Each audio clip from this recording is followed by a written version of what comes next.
So you may have heard me talk about building a profit generating machine in your business. Today, I just want to go a little further and define that look like in general and walk you through the steps or the ingredients in that profit recipe. Here are the ingredients. Leads.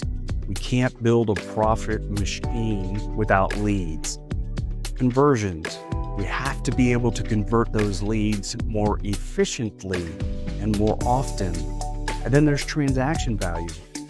We always want to be looking at ways that we can increase the average ticket value for our customers when they purchase from us. And then there's frequency. We want to look at how often our customers are buying and can we increase the frequency in which they do. All those things together create a lifetime value. And ultimately, our goal is to increase the lifetime value for that client. The last piece for this profit machine is the actual gross margin on whatever it is you sell. That's a lever when we pull as an exponential impact on your business. We'll talk about that more in a minute. So let's get into building this profit machine. Let's go. Okay, so I've created just a very simple chart here, and we'll walk through this. Let's assume for this exercise that we're talking about a business that, let's say, it has 100 existing customers. Just to give us round math, because I'm old and I don't like doing that.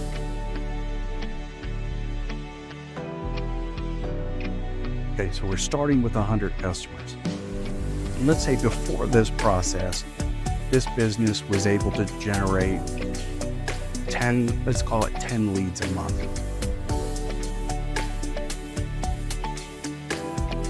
Okay.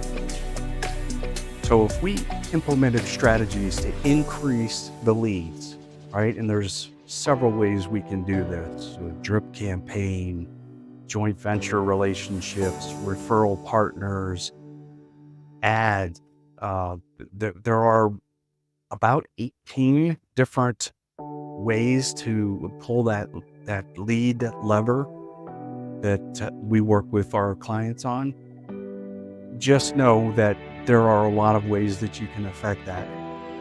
But let's stay really, really conservative and just say it's just going to be a 10% increase, that all of our things that we do, all our tactics is going to generate just a 10% increase.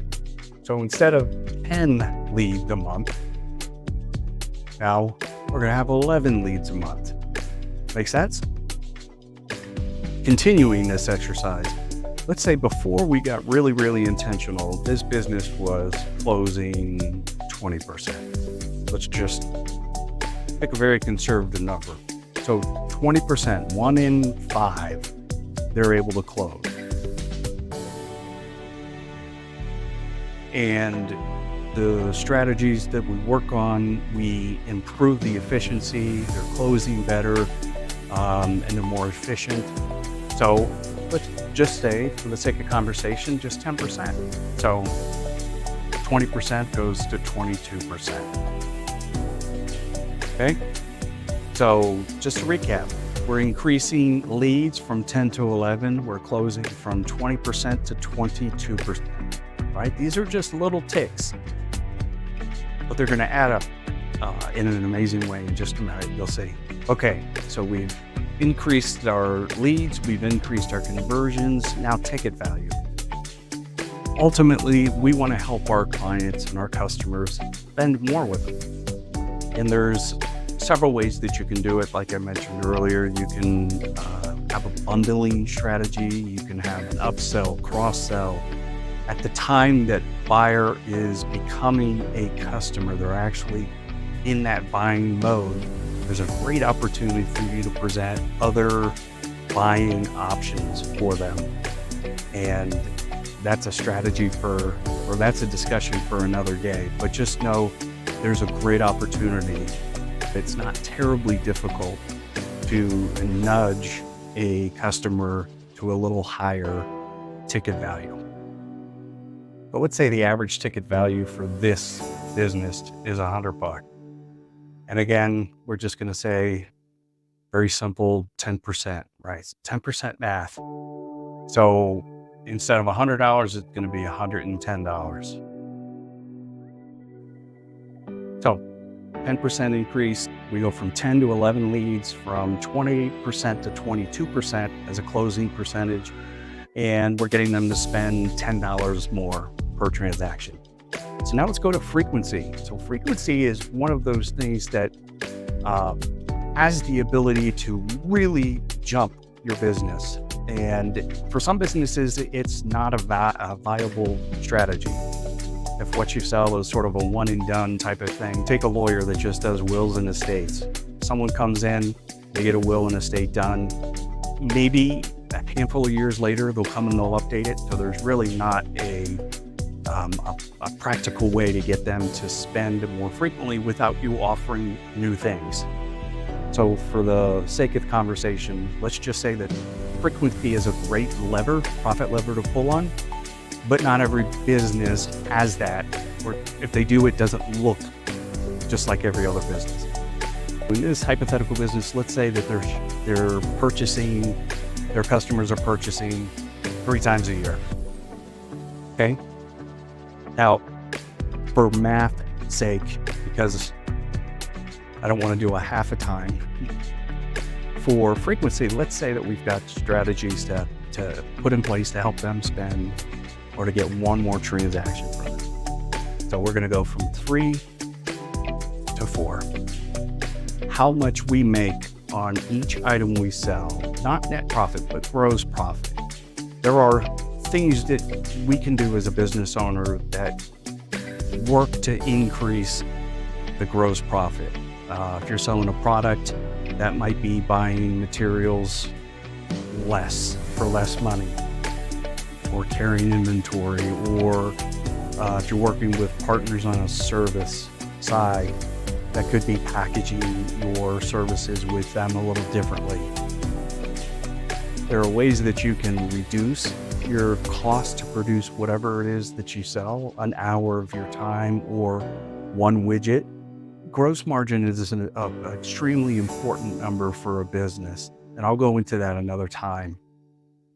But let's say that this business's gross margin is, say, 50%. Okay? And again, we're going to kind of stay with this conservative, that all our focus and energy on increasing that we can get a 10, actually, let's say 5%. Let's just keep it easy. So let's say we can get a 5% improvement on our gross margins. So that'd be, let's do some math and see what all of these changes add up to in terms of profit. Okay, this is where it gets really cool.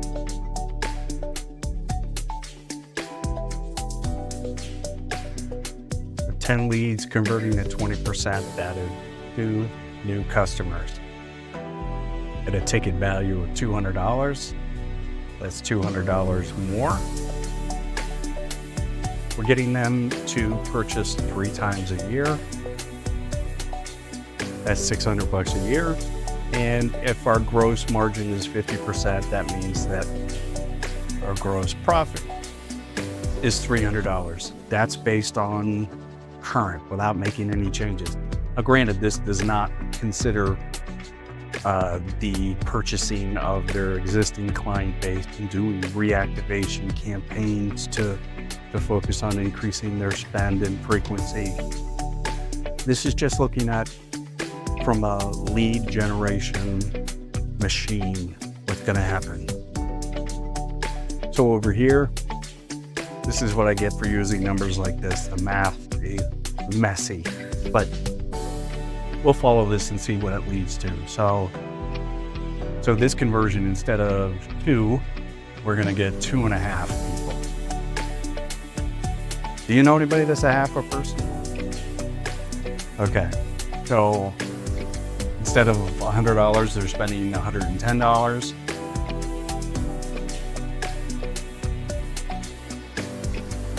So 2.5 people at $110, that's 275. Yeah. Okay. So we're getting them to buy 4 times instead of 3 times. That will be 1,100. Went from 600 to 1,100. Okay. And then last but not least, our gross margin. So basically, we were able to produce whatever it is that we're selling, an hour of time or a product, a widget, and improve that by 2.5%. So that increase is going to yield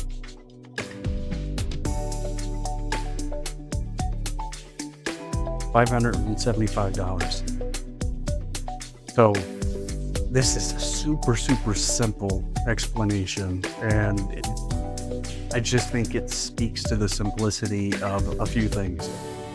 Not trying to get to your goal of an increased profit number by going big on one thing.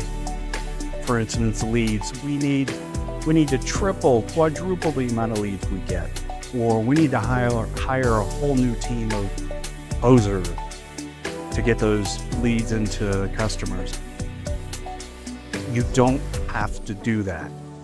Granted, that's part of the scaling process, but initially, when you're trying to increase ultimately your bottom line, you are pulling on these levers one by one, and you don't have to move them a ton, right? The beauty of this is that it's like compounding interest. You move one lever, the starting point for the next lever is a little bit higher, and then the next one is a little bit higher, and it just works on top of each other. Oh, I hope this makes sense. This is the foundation of creating a business that runs on autopilot. If you do this well, you'll never have to worry about leads. You'll never have to worry about top line revenue, because once this is in place, then you throw resources and energy at each one of these levers at different points, and your business responds. Mathematically, your business responds. Now, on the flip side of it, if your business is getting bad at converting, you'll be able to see mathematically where the issue is. I have terrible handwriting. I hope you can read that. Simple explanation.